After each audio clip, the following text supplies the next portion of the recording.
today. It's Dr. Joshua Schwarzbaum. He is a board certified emergency medicine physician with SBH Health System in the Bronx. And he's also the founder of healthyinside.net. And we'll talk a little bit more about that at the end of today's show. For those of you that are longtime listeners to our show, you'll remember him from an episode called Exploring the Code Breathe Initiative, and that was really great. And I will also link to that podcast in the description of today's episode. Dr. Schwarzbaum, welcome back to the show. Remind us who you are and what you do. Thanks for having me. It's good to be back and nice to see you again. My name is Josh Schwarzbaum.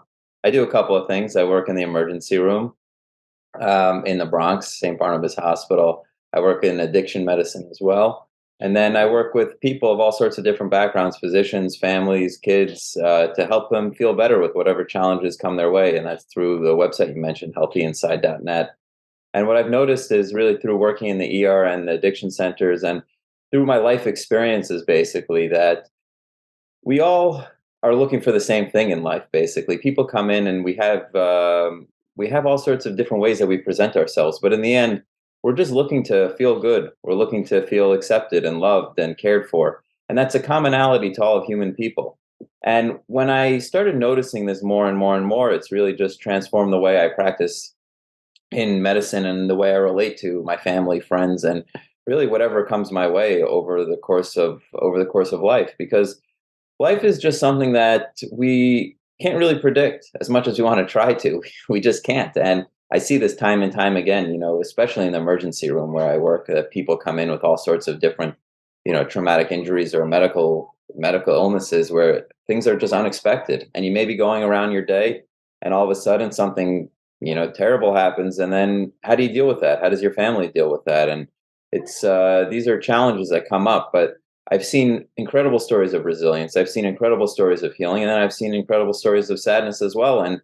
And different people will come in with the same kind of injury or the same external thing that happened, but they have a very, very different experience.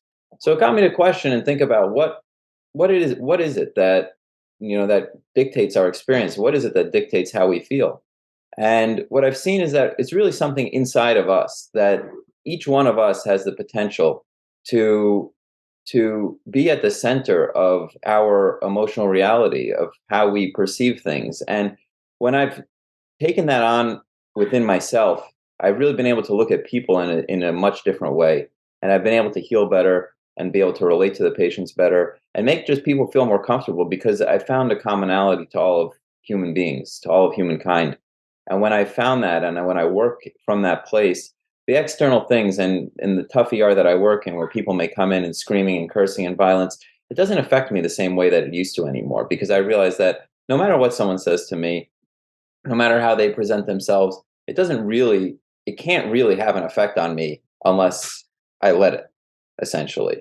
Now, that being said, sometimes, things will get to me, and this happens to all of us innocently, that whatever is going on, we may take things on to ourselves. But when I realized that there's a mechanism, basically, of the way that how our thinking operates, how we operate within the psychological framework, it's even the playing field, so to speak. And it's really been able to allow me to come from a much more calm place, and it translates into the way that the patients relate to me, I relate to the patients. And like I said before, and really kind of in everyday life, even in family relationships, business relationships, the way I feel leaving work every day, and the way people respond to me. So it's an exciting journey, and I think this is something that is really it's revolutionary, I believe, in the realm of psychology and psychiatry and the way that we operate. And it's something that I think that if all of us got a little bit more of a grasp of, in this crazy, frenetic, and hectic world that we live in, if people are able to get to this place that's healthy inside, really within each one of us, that a place of calmness and serenity that we can have no matter what's coming our way, the world would be a much, much better place, because the external difficulties and challenges that we perceive to be as such, they just transform automatically and allow us to see people in a different way, in a way that's just everyone's coming and just wants to be heard, wants to feel good. And if we can see that in someone else, it automatically changes the way we approach them. Definitely. And given your background in the ER, we know that you have unfortunately had a lot of experience delivering difficult news to patients and their loved ones. So let's start out with you just telling me about what you've learned from these experiences. Yeah. One thing, I mean, you never know what you're going to expect, I think, is the first thing. They'll teach you in school how to deliver bad news, what to say, but there's no good formula type of thing because at the end of the day, you're dealing with people that are sitting across from you that are having their own emotions. They may know what's going on, they may not know what's going on. And then I'm coming in and meeting them for the first time. I'm some random guy, or a doctor who is, has to tell them bad news about a family member or about themselves. And it's not always easy because I need to get a message across. And then I also need to consider the person or, them as a family, the person who's the patient. And then there's a lot, and then the news that I'm about to give and how they're going to react to that. And what I've seen is all the, whatever you could imagine, I've probably seen when giving bad news. I mean, I've had patients that have come and hugged me. I have patients that are starting to, hit their head against the wall. I have people that fall down and start crying. And it just, you never know what you're going to get. And you may have the most, biggest, toughest guy that comes in and you give them the bad news and they just start crying like a baby. And then you have someone who looks like, they're very, worried and nervous, and then they do the complete opposite of what you may think. So it's not always predictable.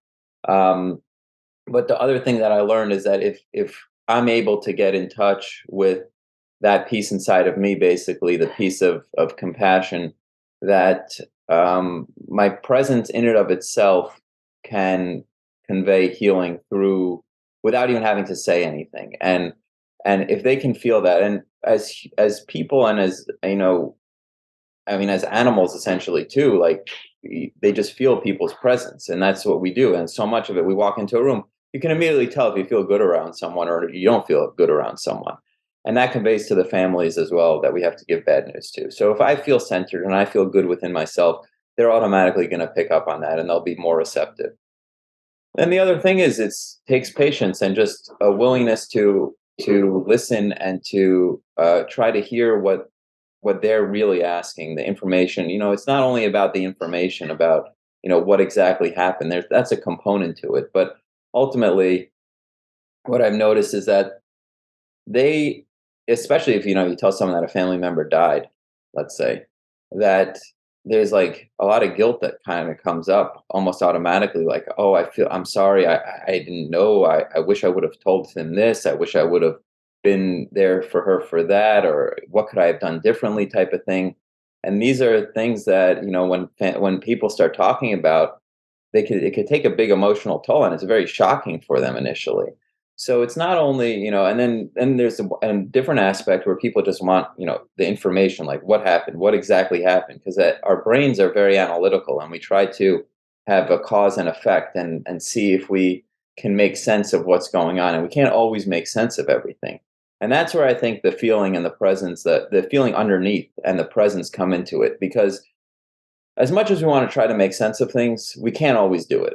We could try to, but it often leaves us at a loss. So the question is then, how do we, as physicians or as anyone who's giving bad news, like get in touch with that within ourselves, within that presence in that place that can automatically provide that healing and the compassion to someone else who we care about. And if we can tap into that place and be settled there, then no matter what the information is, no matter what we have to say, and even if we can't really piece together the whole story, the person sitting across from us is going to feel like they were heard and understood and cared for, and they'll know that we did what we could, basically. Dr. Schwarzbaum, how can healthcare providers build their confidence when it comes to managing these challenging conversations? Is it just a matter of getting more experience? I think part of it is definitely experience, because the more you do anything, the better you get at something. I think you got to go into anything with an open mind. And then the answer, I think, for most of these things is always looking internally. If you're able to look internally and find that spot within you, that what would you want if someone had to give you bad news? You may not even need to know it exactly what you would want, but that's the question effectively. What is it that you would need? What is it that you would hope for? And if you can find that within you, then you're going to be able to give it to someone else. So if someone came up to you on the street and asked you for, $5, if you open up your wallet and you don't have any money, you can't give them the $5. So for you to be able to give something to someone, you need to have it first for yourself. And this is kind of like the analogy on the airplane, when the oxygen mask comes down, they tell you to put your oxygen on first before you put on your kids, because if you're not able to breathe, then you're not going to be able to take care of your kid afterwards. So the first thing is to put on your own oxygen mask, to look within yourself, to find that place within yourself, to walk into the room, clear your mind, we have a natural wisdom that all of us have that comes with a quiet mind, with a calm mind. So what I do before I go in, I don't have any expectations because I don't know what to expect, and it'd be silly to think what to expect. I make sure I know what happened, or at least to the best of my ability, and then I go in there with an open heart, basically, and I feel out the situation. It definitely gets better and easier as time goes on because I've done this more and more. But a lot of times in medicine, also, we like to know things. So we like to do studies. We like to have randomized control trials and algorithms. But when it comes to these realms of humanity, there's not always an algorithm. And another thing that I noticed is that if we're able to stay open, be willing to be flexible and to learn on the spot, we'll intuitively know what to do, because that's the bond that we share as two people. It's something that goes deeper than the way we just look or the way we speak. It's just a bond that we have. So if I'm able to get into that place within myself, even if the other person hasn't been able to, they automatically pick up on it because they have it just the same way that I do. We're all created from the same. We all end up going to the same. So there's something bigger than each one of us that's going on, something that's eternal, that was there before I came into the world and is going to be there after I leave the world. So if I can tap into that place, you're in that place too, whether or not you know it. We're all in that place, basically. But the more I can be there for myself, the more I could be there for someone else. And then with that, it automatically makes it a lot easier. It makes the process feel better for everyone, essentially. Let's talk about some of the consequences of being perceived by patients of not being good at delivering difficult news and maybe having a poor bedside manner or something like that. What do you think about that? What is the bad that can come from when patients perceive you to not be good at this type of thing? Yeah, and they're left with questions. They may be left with questions for the rest of their life about what happened. Could it have been better? Did he make a mistake? There are lawsuits that come out of this sort of stuff. On a practical level, there's lawsuits. It may cause increased cost to the family or healthcare costs and stuff like that, because if they don't trust you, then they may start going to get another opinion and another opinion and another opinion, which definitely may be warranted regardless. But people are left with kind of a feeling of unease, I think, and of, like I said in the beginning, we all want to be cared for, we all want to be heard, we all want to feel understood. So if we're leaving an interaction and people don't feel that way, they don't feel complete. So they're just going to go on and have whatever emotions related to that. They may be angry, upset. They may dislike you. They may dislike the hospital. They may dislike whatever else may be going on around them. And I think on a human level, we have the ability to, it's not, people are coming to us all the time to heal. So if we know that ahead of time, and even if we have even if we have to give bad news, they're not coming to us because they want to do it. But we know this ahead of time. So we have the ability to prepare ourselves to be able to do this sort of stuff, to be able to get better at it and to relate to people better. And at the end of the day, telling someone that a family member died or whatever it may be, or if it's, some other bad medical news, it's a natural part of life. So it's not something I think to be so scared about, because it's just a natural part of life. So how do we come to terms with that? How do we get comfortable with that? And the more comfort we can find with that, the more comfort they're going to walk away with. And then if they thank you at the end, even in this like terrible circumstance of the loss of a loved one, I mean, I've had to tell parents that their, 2, 3, 4-year-old kids have died. And they could still thank me at the end of it, which is, it's incredible that interaction can happen. And if I can provide that, any sort of healing or any sort of feeling okay with whatever the bad situation is, then that I think is a huge benefit. And if I can't do it, then this is something that they're going to have to live with for the rest of their lives. So I don't know what's going to happen after my interaction with them and where they're going to go or what they're going to do or how they're going to feel. But what I do know is that if I could do the best I can at that point, then at least for that moment, they're going to walk away feeling as good as possible.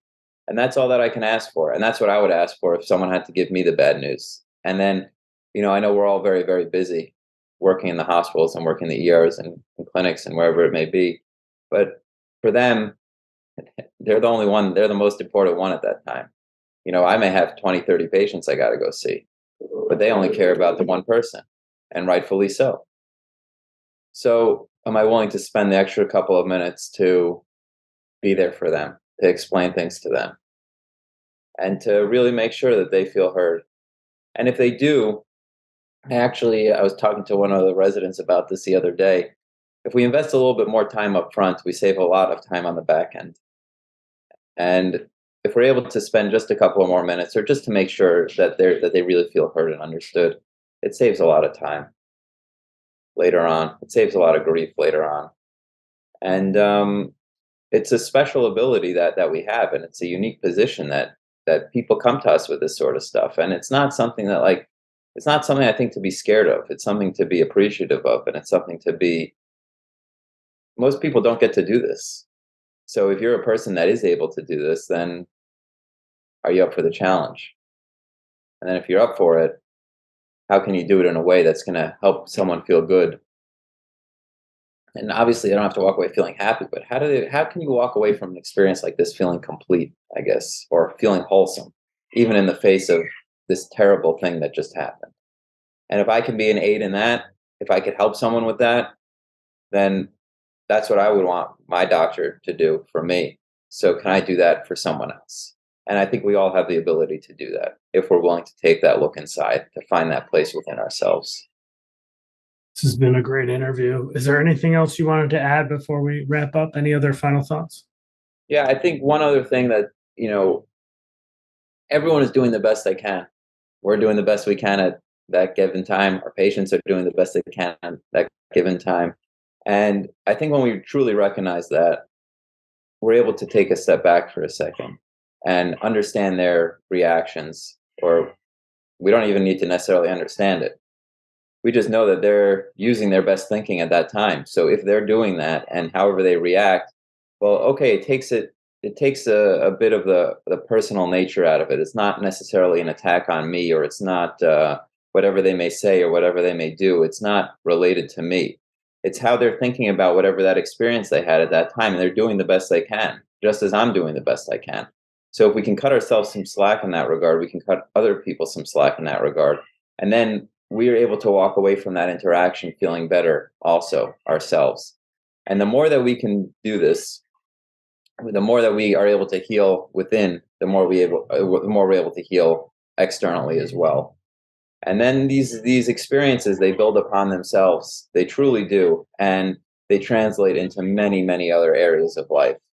And it just, you may be standing in the supermarket one day and you realize something, and all of a sudden, you're not so upset standing online anymore. It's like you just realize that there's a bigger thing going on out there. It's not, we get caught up in these little things that, seem very important at the time. And then, someone may experience some devastating thing or have some near death experience, and then their whole reality changes. And they say, what am I getting upset about all this stuff for?